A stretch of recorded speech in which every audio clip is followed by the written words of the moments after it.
ఓం జననీం శారదాం దేవీం రామకృష్ణం జగద్గురుం పాదపద్మే తయో శ్రిత్వా ప్రణమామి ముహుర్ముహుః.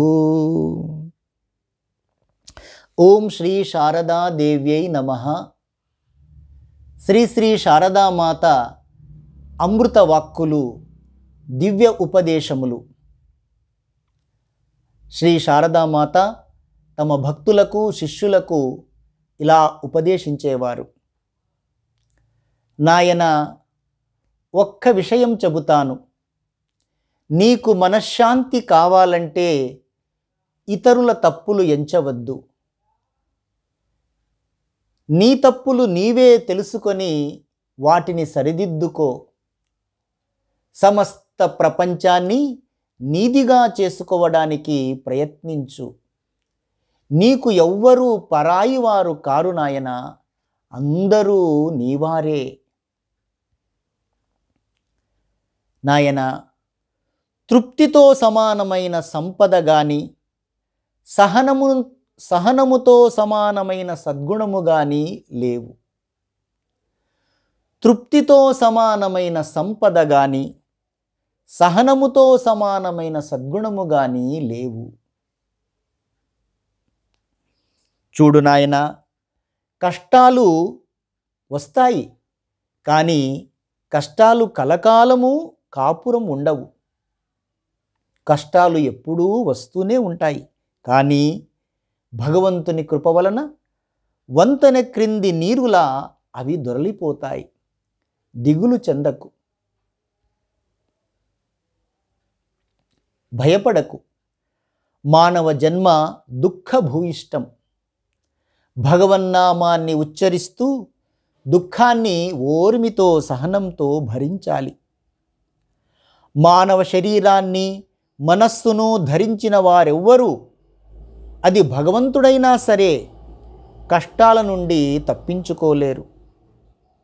అవతార పురుషులు, సాధు పురుషులు సామాన్య మానవుల పాప భారాన్ని తమపై వేసుకొని మానవ కళ్యాణం కోసం త్యాగాలు చేసి కష్టాలను అనుభవించవలసి వచ్చింది. నాయన, భగవత్ సంకల్పం లేకపోతే గడ్డి పరక కూడా కదలదు. మంచి రోజులు వచ్చినప్పుడు నీ ఆలోచనలు భగవంతుని వైపుకు మరలుతాయి, కానీ చెడ్డ రోజులలో అంతా చెడే. అంతా భగవంతుని ఇచ్ఛానుసారమే జరుగుతుంది. భగవంతుడు మానవుని తలంపుల ద్వారా తన సంకల్పాన్ని వ్యక్తపరుస్తున్నాడు.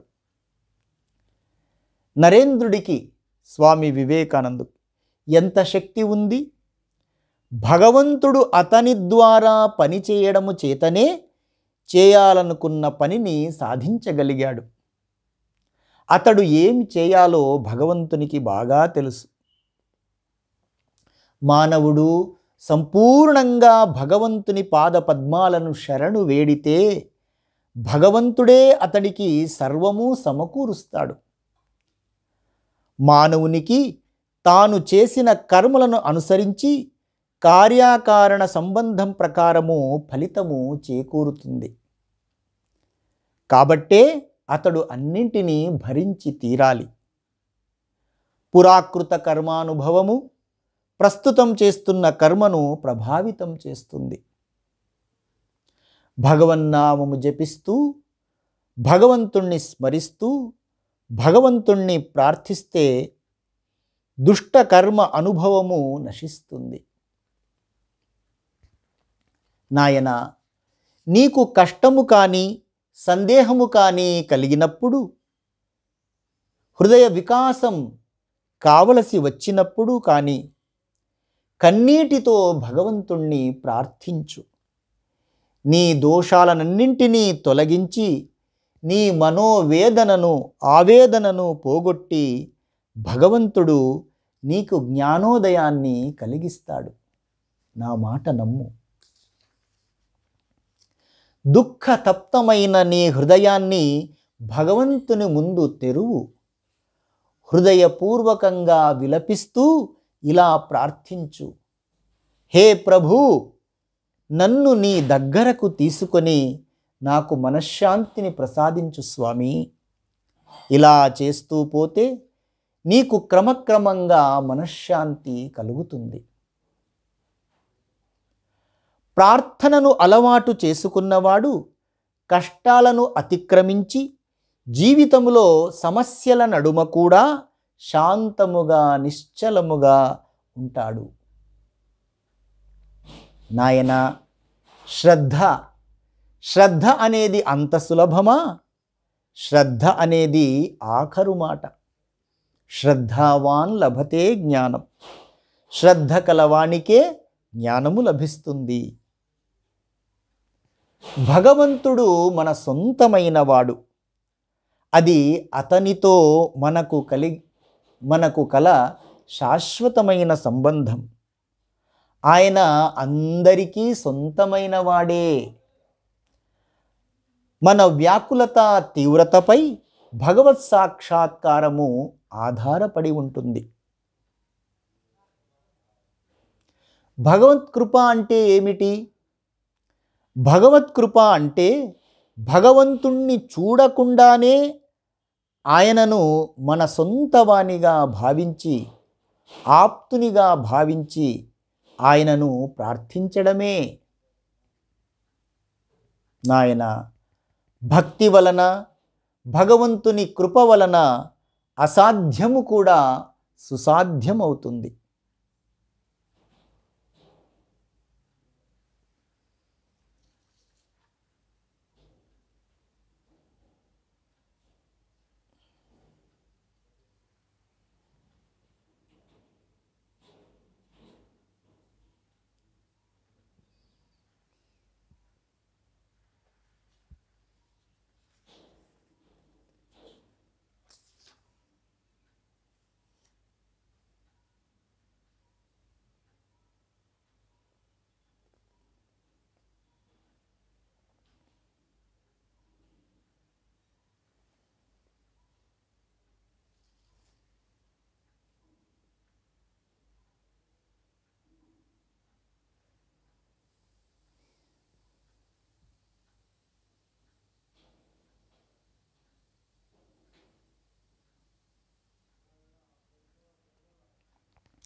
నాయన, కోరికలు లేకుండా చేయమని భగవంతుణ్ణి ప్రార్థించాలి. సంకల్పమే అంటే కోరికలే దుఃఖానికి మూలం. అదే జనన మరణ పరంపరకు కారణం, ముక్తి మార్గానికి ఆటంకం.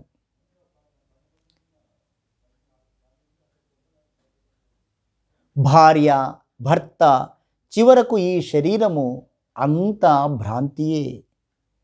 ఈ పాశాలన్నింటి నుండి బయటపడితేనే గాని సంసార సాగరం ఆవలి తీరము చేరలేము. నాయన, ఈ శరీరంలో ఏముంది? ఈ శరీరం ఏమిటి? దహనం చేయబడినప్పుడు మిగిలేది 3 సేర్ల బూడిద, అంతే. ఈ శరీరం ఎంతో బలిష్టంగా అందంగా ఉన్నా దాని పర్యవసానం మాత్రము 3 సేర్ల బూడిదే. అయినప్పటికీ జనులకు ఈ శరీరంపై ఎంత వ్యామోహం! భగవంతునికి జయమగుగాక. సంసార సుఖాలు, భోగాలు అనిత్యము. ఈ సంసార వ్యామోహము, కామినీ కాంచనాల పట్ల ఆకర్షణ తగ్గిన కొద్దీ నీవు ఎక్కువగా మనశ్శాంతిని, ఆత్మానందాన్ని పొందుతావు. ఈ ప్రాపంచిక బంధాలు అనిత్యము. నేడు అవి జీవిత సర్వస్వంగా కనిపించి రేపు మాయమైపోతాయి. నీకు ఉన్న అసలు సంబంధమంతా భగవంతునితోనే. నీ ప్రేమను మానవునిపై ఉంచితే దుఃఖము తప్పదు. అదే ప్రేమను భగవంతునిపై ఉంచితే నిశ్చయంగా శాంతి, ఆనందము కలుగుతాయి. ఇతరుల పట్ల నీ విధిని నిర్వర్తించు, కానీ నీ హృదయపూర్వకమైన ప్రేమను మాత్రం, సంపూర్ణ ప్రేమను మాత్రం భగవంతునికే సమర్పించు.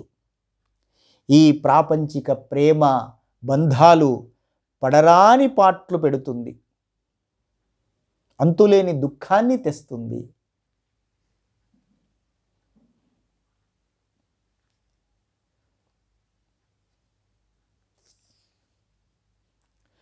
భగవంతుణ్ణి వదలి మనస్సు వేరే విషయాల మీదకు పోతే ఆ వస్తువు అనిత్యమని తలచి మనస్సును భగవంతుని పాదాల చెంత ఉంచి శరణాగతిని వీడండి. ఈ మనస్సు సహజంగా దుష్కార్యాల వైపే మొగ్గుతుంది. సత్కార్యాలను, మంచి పనులను చేయడానికి అది ఎప్పుడూ వెనుకంజ వేస్తుంది. ఇదివరలో నేను, అంటే శారదామాత, ఇదివరలో నేను తెల్లవారుజామున 3 గంటలకే లేచి ధ్యానంలో కూర్చునేదాన్ని. అనారోగ్య కారణంగా ఒకరోజు లేవలేకపోయాను. ఆ ఒక్కరోజు లేవనందుకు నా దైనందిన కార్యక్రమం అనేక రోజులుగా తలక్రిందులయ్యింది. అందుకే మంచి పనులు సాధించడానికి, సాధన చేయడానికి అచంచలమైన పట్టుదల, శ్రద్ధ అవసరమని చెబుతున్నాను.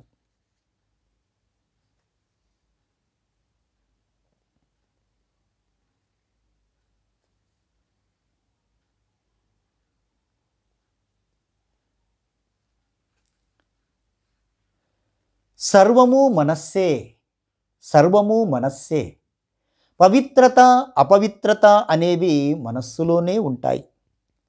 మనిషి మొదట తన మనస్సును కలుషితం చేసుకుని ఆ తరువాతే ఇతరుల దోషాలను చూడగలుగుతున్నాడు. ఇతరుల లోపాలను, దోషాలను గుర్తించడం వల్ల మనకేమైనా ప్రయోజనం కలుగుతుందా? అది మనకే అపకారం కలిగిస్తుంది. ఇతరుల మంచి చెడ్డలను గురించి చర్చలు చేసేటప్పుడు, తర్జన భర్జన చేస్తున్నప్పుడు అక్కడ ఉన్నవారందరూ ఆ పాపపుణ్యాలలో పాలు పంచుకోవలసి ఉంటుంది. నీకు ఎవరైనా ఒకరి మంచిని, చెడును గురించి చెప్పారనుకో, నీవు ఎప్పుడు ఆ వ్యక్తిని గురించి తలచినా ముందుగా అతని మంచి చెడ్డలే నీకు జ్ఞాపకానికి వస్తాయి. అందువల్ల అతని మంచి చెడ్డల సంస్కారము నీ మనస్సుపైన కొంత పడి తీరుతుంది. కావున పరనింద, పరచర్చ ఎన్నడూ చేయకూడదు.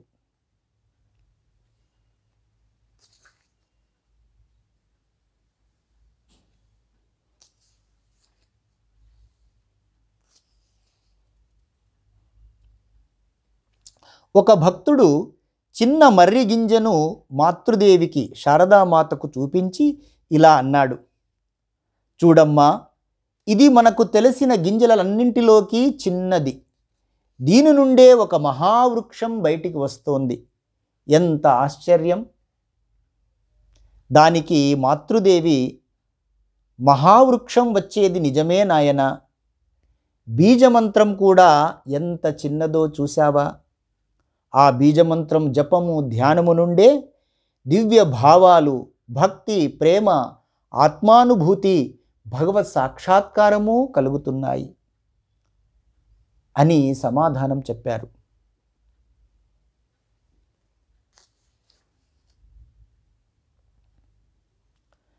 ప్రాతకాలము, సంధ్యాకాలము, ఉదయము, సాయంత్రము వేళలు భగవంతుణ్ణి ప్రార్థించడానికి, జపధ్యానాలు చేయడానికి అనువైన సమయాలు.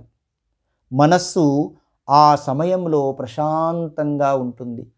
ప్రకృతి అంతా సాత్వికంగా ఉంటుంది. సోమరితనాన్ని, బద్ధకాన్ని వదిలిపెట్టి నిర్ణీత సమయాలలో జపధ్యానాలు అనుష్ఠించాలి సుమా. దక్షిణేశ్వరంలో ఉన్నప్పుడు తెల్లవారుజాము 3 గంటలకు లేచి జపధ్యానాలు చేసేదాన్ని. అనారోగ్య కారణాల వల్ల ఒకరోజు ఆలస్యంగా నిద్రలేచాను. బద్ధకంతో ఆ మర్నాడు ఇంకా ఆలస్యంగా లేచాను. క్రమంగా త్వరగా లేవాలనే బుద్ధి పుట్టడం లేదని తెలుసుకున్నాను.